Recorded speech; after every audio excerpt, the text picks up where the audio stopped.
Good morning children.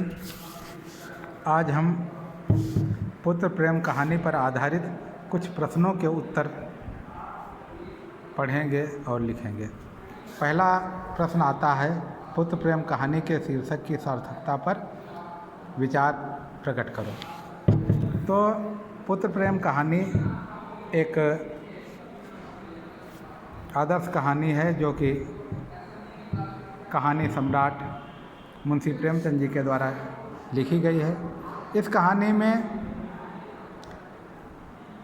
बाबू चैतन्य दास एक अच्छे व्यक्ति हैं, वकील हैं और रियासत दसपारा गांव की है, उसके वो मालिक भी हैं। लेकिन वो पैसा तो बहुत इकट्ठा किए हैं, पैसा बहुत इकट्ठा करते हैं, पैसे का सदुपयोग भी करते हैं, लेकिन पैसे को वो इस प्रकार से संजो के रखना चाहते हैं कि जिस प्रकार से एक कंजूस व्यक्ति, क्या कहते हैं, दमड़ी चली जाए न जाए चमड़ी भले चली जाए, इस प्रकार से, यानी कि व्यक्ति की हानि उनको महत्वपूर्ण नहीं लगती है, धन की हानि उन्हें महत्वपूर्ण लगती है। इस प्रकार से उन्होंने अपने बेटे की रक्षा के लिए उन्होंने धन का उपयोग नहीं किया, जबकि वो धन के अभाव के कारण इलाज नहीं हो पाया और इलाज न होने के कारण वो मृत्यु के गाल में समा गया। कहानी में आपने पढ़ा है कि बाबू चैतन्य दास के दो बेटे हैं। बड़े बेटे का नाम प्रभुदास है, छोटे बेटे का नाम शिवदास है।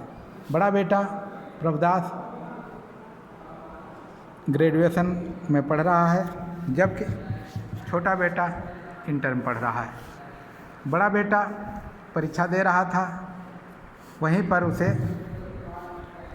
तपेदिक यानी कि टीबी की बीमारी हो जाती है, जो उस समय लाइलाज थी। उस बीमारी को ठीक करने का भारत में कोई भी साधन नहीं था, लेकिन वो बहुत जगह इलाज करवाते हैं। उनसे डॉक्टरों ने सलाह दिया है कि आप इसे इटली लेकर के जाओ, वहाँ इलाज करवाओगे तो ये ठीक हो जाएगा। अब बाबू चैतन्य दास सोचने लगते हैं कि इटली ले जाएं, लगभग 3,000-4,000 रुपये का खर्चा आ जाएगा, और इतना खर्चा करने के बावजूद क्या मेरा बेटा बच सकेगा, क्या प्रभुदास ठीक हो जाएगा, इसकी कोई गारंटी नहीं। जब गारंटी ही नहीं है इस बात की, तो हम वहाँ पर बेटे के पर जाएं, 3-4 हज़ार रुपया खर्च करें, इसका कोई मतलब नहीं बनता है। ठीक होना होगा तो यहीं पर ठीक हो जाएगा, और अगर नहीं ठीक होना होगा तो वहाँ भी ठीक नहीं होगा। ऐसा विचार करके वो अपना पैसा खर्च नहीं करना चाहते और अपने बेटे प्रभुदास को बचाने का प्रयास नहीं करते हैं। परिणाम उसका ये होता है कि प्रभुदास मृत्यु के गाल में समा जाता है और उनका पैसा धरा का धरा रह जाता है। उन्हें इस पर कोई अफसोस भी नहीं होता, क्योंकि पुत्र के प्रति उनको प्रेम तो है, लेकिन पुत्र से अधिक उनको धन का मोह है, वो धन के लोलुप हैं। लेकिन परिस्थिति बदलती है जब वो अपने बेटे का अंतिम संस्कार करने के बाद में वाराणसी के मणिकर्णिका घाट पर एक बेंच पर बैठे हैं, पेड़ के नीचे।